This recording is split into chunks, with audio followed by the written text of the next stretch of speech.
तो जय हिंद दोस्तों, मेरा नाम सागर परते। मेरा नाम है नितेश यादव। तो आज ऑडियो सीरीज का 11वां एपिसोड लेकर आ गए हैं। तो चलिए बिना देरी करते हुए शुरू करते हैं। पाइपों का वर्गीकरण कितने भागों में किया गया है? पाइपों का वर्गीकरण 2 भागों में किया गया है, सीमलेस पाइप, प्रतिरोध वेल्डिंग पाइप। पाइप वेल्डिंग की स्थिति कितनी प्रकार की होती है? पाइप वेल्डिंग की स्थिति 4 प्रकार की होती है, 1G, 2G, 5G, 6G। Plate welding में अधिक संभावना होती है विरूपण की। पाइप वेल्डिंग में पाइप को सही स्थिति में रखकर पहले क्या करते हैं? पाइप वेल्डिंग में पाइप को सही स्थिति में रखकर टैकिंग करते हैं। पाइप वेल्डिंग में किनारों की तैयारी के लिए आवश्यकता होती है। पाइप वेल्डिंग में किनारों की तैयारी के लिए मशीनों की आवश्यकता होती है। बेलन के आकार के खोखले सेक्शनों को क्या कहते हैं? बेलन के आकार के खोखले सेक्शनों को पाइप कहते हैं। बहने वाले पदार्थ को एक जगह से दूसरी जगह ले जाने के लिए किसका प्रयोग करते हैं? बहने वाले पदार्थ को एक जगह से दूसरी जगह ले जाने के लिए पाइप तथा खोखले ट्यूब का उपयोग करते हैं।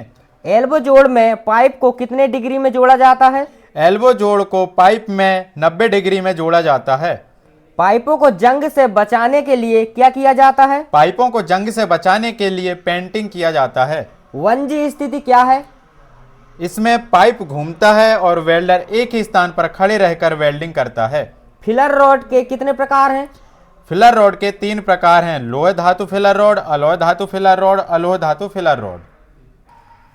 नमी को दूर करने के लिए किसका प्रयोग किया जाता है? नमी को दूर करने के लिए सिलिका जेल का प्रयोग किया जाता है। फिलर रॉड का आकार कैसे मापा जाता है?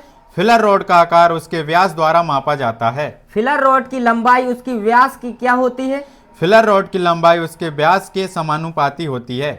फिलर रॉड की लंबाई कितनी होती है? फिलर रॉड की लंबाई 500 mm से 1000 mm होती है। CCMS का पूर्ण रूप क्या है? CCMS का पूर्ण रूप कॉपर कोटेड माइल्ड स्टील है। फ्लक्स किस रूप में होता है? फ्लक्स अम्लीय तथा क्षारीय प्रकृति रूप में होता है। सोल्डरिंग कितने प्रकार की होती है? सोल्डरिंग 2 प्रकार की होती है, soft soldering, hard soldering. Soft soldering में कौन सी धातु का मिश्रण होता है? सॉफ्ट सोल्डरिंग में टिन और लेड का मिश्रण होता है। सोल्डरिंग का गलनांक कितना होता है? सोल्डरिंग का गलनांक 450 डिग्री से कम होता है। सॉफ्ट सोल्डरिंग में कितने प्रकार के फ्लक्स उपयोग किए जाते हैं? सॉफ्ट सोल्डरिंग में 2 प्रकार के फ्लक्स उपयोग किए जाते हैं, coercive flux, non coercive flux. Electrode कितने प्रकार की होती हैं? इलेक्ट्रोड 2 प्रकार के होते हैं, consumable electrode, non consumable electrode.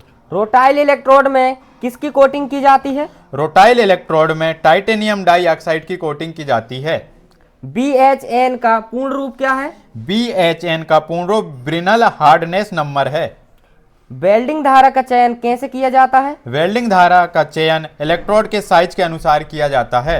AWS का पूर्ण रूप क्या है? AWS का पूर्ण रूप अमेरिकन वेल्डिंग सोसाइटी है। BS का पूर्ण रूप क्या है? BS का पूर्ण रूप ब्रिटिश स्टैंडर्ड है। इलेक्ट्रोड के स्टब एंड की लंबाई कितनी रखनी चाहिए? इलेक्ट्रोड के स्टब एंड की लंबाई 40 से 50 mm रखनी चाहिए। आर्क वेल्डिंग में पोरोसिटी का क्या कारण है? आर्क वेल्डिंग में पोरोसिटी का कारण नमी युक्त इलेक्ट्रोड का उपयोग करना है। HAZ का पूर्ण रूप क्या है? HAZ का पूर्ण रूप हीट अफेक्टेड जोन है। तांबा का रंग कैसा होता है? तांबा का रंग लाल होता है। कांसा का रंग कैसा होता है? कांसा का रंग सुनहरी होता है। पीतल का रंग कैसा होता है? पीतल का रंग पीला होता है। कास्ट आयरन का रंग कैसा होता है? कास्ट आयरन का रंग ग्रे होता है। एल्यूमिनियम का रंग कैसा होता है? एल्यूमिनियम का रंग सफेद होता है। स्टील का रंग कैसा होता है? स्टील का रंग सिल्वर होता है। पीतल का गलनांक कितना होता है? पीतल का गलनांक 926 डिग्री सेल्सियस से 982 डिग्री सेल्सियस होता है।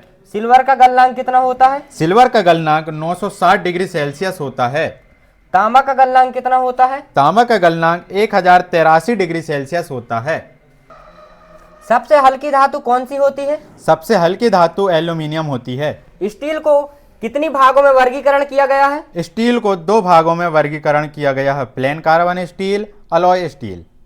स्टील में कार्बन की मात्रा कितनी होती है? स्टील में कार्बन की मात्रा 0.25 से 1.5% होती है। प्लेन कार्बन स्टील में कार्बन की मात्रा कितनी होती है? प्लेन कार्बन स्टील में कार्बन की मात्रा 0.05 से 1.5% होती है। निम्न कार्बन स्टील का दूसरा नाम क्या है? निम्न कार्बन स्टील का दूसरा नाम माइल्ड स्टील है। निम्न कार्बन स्टील में कार्बन की मात्रा कितनी होती है? निम्न कार्बन स्टील में कार्बन की मात्रा 0.05 से 0.30% होती है। मध्यम कार्बन स्टील कार्बन की मात्रा कितनी होती है? मध्यम कार्बन स्टील में कार्बन की मात्रा 0.30 से 0.80% होती है। वेल्डिंग से पूर्व मध्यम कार्बन स्टील के कार्यखंड को कितने तापक्रम पर पूर्व तापन करना चाहिए? वेल्डिंग से पूर्व मध्यम कार्बन स्टील के कार्यखंड को 150 डिग्री सेल्सियस से 300 डिग्री सेल्सियस तापक्रम पर पूर्व तापन करना चाहिए। तो दोस्तों आशा करता हूं कि हमारा 11वां एपिसोड आपको पसंद आया होगा। तो अगर पसंद आया होगा तो हमारे चैनल को लाइक करें, शेयर करें, सब्सक्राइब करें। जय हिंद, वंदे मातरम, भारत माता की जय की जय की जय।